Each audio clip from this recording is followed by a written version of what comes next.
ठंडा रखना, जुबान मीठी रखना, दिल नरम रखना, यह अच्छे अखलाक की बात है, लेकिन यह उस वक्त तक है जब अखलाक में हो। और जब नबी पाक के सामने कोई कुत्ता भौंकने लगे तो फिर अब जुबान मीठी नहीं रहती, दिल ठंडा नहीं रहता और दिमाग नरम नहीं रहता।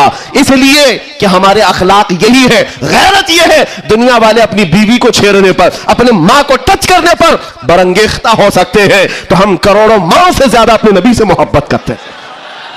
आपको पता है जंग उहद में, उहद की जंग में 700 सहाबा इकराम थे, 3000 से ज्यादा मुशरिकीन आए थे। ये जंग उहद पहले तो ऐसा हुआ कि सहाबा गालिब आ गए, उनको मारकर भगा दिया, मैदान जंग से मुशरिकीन भागते रहे सामान छोड़कर। लेकिन थोड़ी देर के बाद हुआ ये कि सहाबा इकराम माले गनीमत जमा कर रहे थे, मुशरिकीन पीछे से आकर हमलावर हुए। हमेशा आदत रही है पीछे से हमला करने की, हमलावर हुए।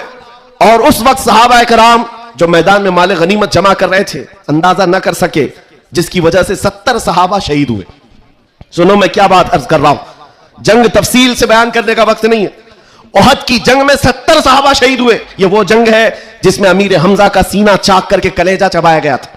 ये वही जंग है जिसमें हजरत अब्दुल्ला बिन जहश सहाबी रसूल के जिस्म के 80 टुकड़े करके काफिरों ने हार बनाकर पहने थे। ये वही जंग है जिसमें अनस बिन नुज़ैर सहाबी है, एक उंगली के अलावा उनके पूरे जिस्म का कोई गोश्त बाकी नहीं था। ये वो जंग है जिसमें साद इब्न रबी के पेट को फाड़कर अंतड़ियां बाहर निकाल दी थी। ये सारी मॉब लिंचिंग हुई है।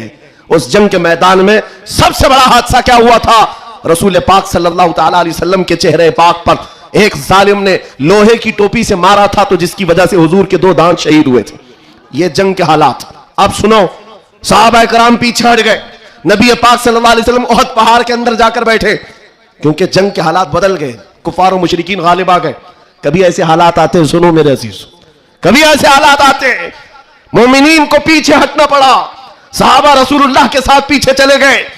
लेकिन जब ऐसे हालात बनते हैं ना, तो इन जालिमों को कीड़े काटने लगते हैं उछल कूद करने की।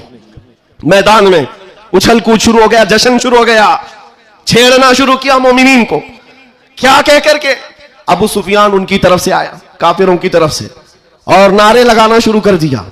जो आज सबसे बड़ा मसला है ना, हाँ, ये उहद के मैदान में भी हो रहा था। और मैं तुम्हें बताता हूं रसूलुल्लाह के अखलाक क्या थे। उधर से अबू सुफियान कहने लग गया, कहां है मोहम्मद, कहां है अबू बकर, कहां है उमर। जंग के मैदान में दिख नहीं रहे थे। तो उसने कहा सब कत्ल हो गए, सब शहीद हो गए। और उसके बाद सारे लोगों में नारा लगा रहा था, अलग अलग नारे लग रहे थे। हुजूर पाक के कानों में आवाज आई, हुजूर बैठे थे, जख्मी हालत में थे, सहाबा